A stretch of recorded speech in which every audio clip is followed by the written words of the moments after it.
এই উৎসবের শুভ সূচনা আমি ঘোষণা করছি এবং তার সাথে আমি মনে করি এই ধারাটি ক্রমাগত অব্যাহত থাকবে।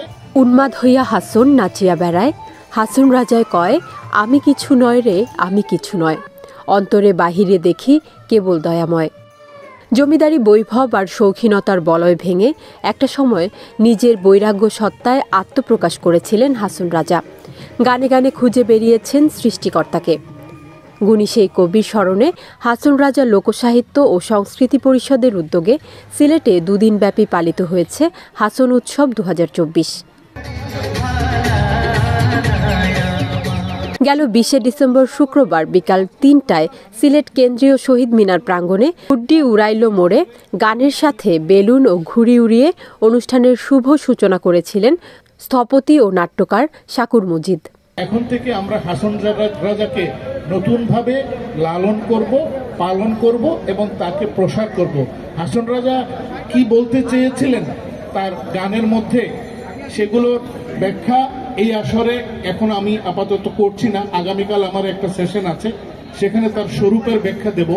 আপাতত এই উৎসবের শুভ সূচনা আমি ঘোষণা করছি এবং তার সাথে আমি মনে করি এই ধারাটি ক্রমাগত অব্যাহত থাকবে এবং প্রতি বছর তার জন্মদিন এবং মৃত্যুদিন যেহেতু একই মাসে, এই ডিসেম্বর মাসে হয়ে থাকে, আমরা প্রতি বছর ডিসেম্বর মাসে একটা বড় উৎসব করে এই মানুষটাকে স্মরণ রাখি।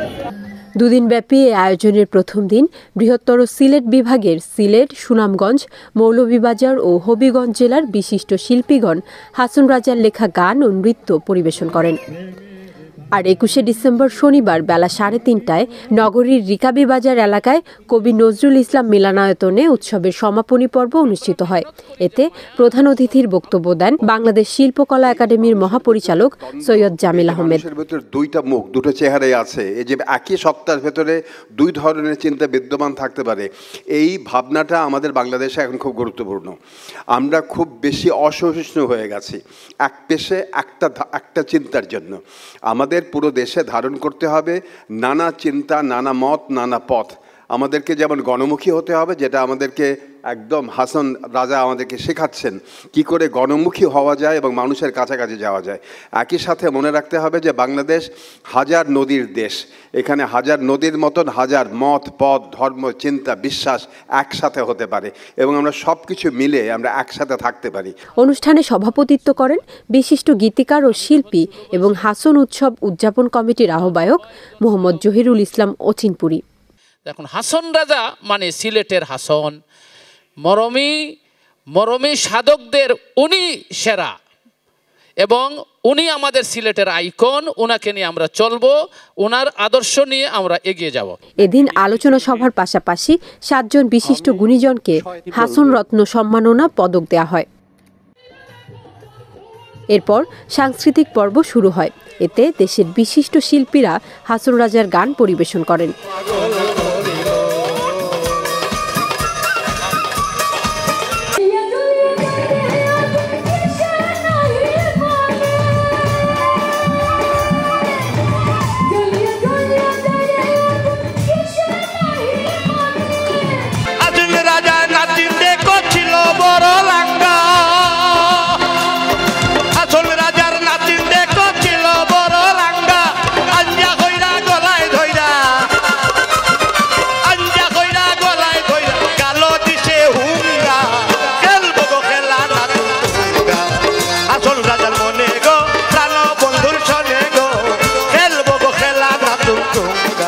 এর আগে হাসন রাজার স্বরূপ শীর্ষক ভিজুয়াল উপস্থাপন করেন নাট্যকার শাকুর মজিদ।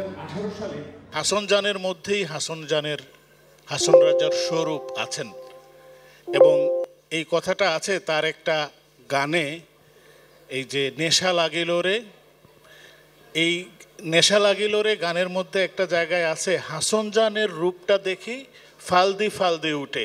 সুরজান, মিশ্রজান, এই সকল নাম ছিল। দিলারাম ছিল তার সবচেয়ে পেয়ারাবাদী। এই দিলারাম নামটাও তার দেয়া। তাকে তিনি বিয়ে দিয়েছিলেন পরে তার এক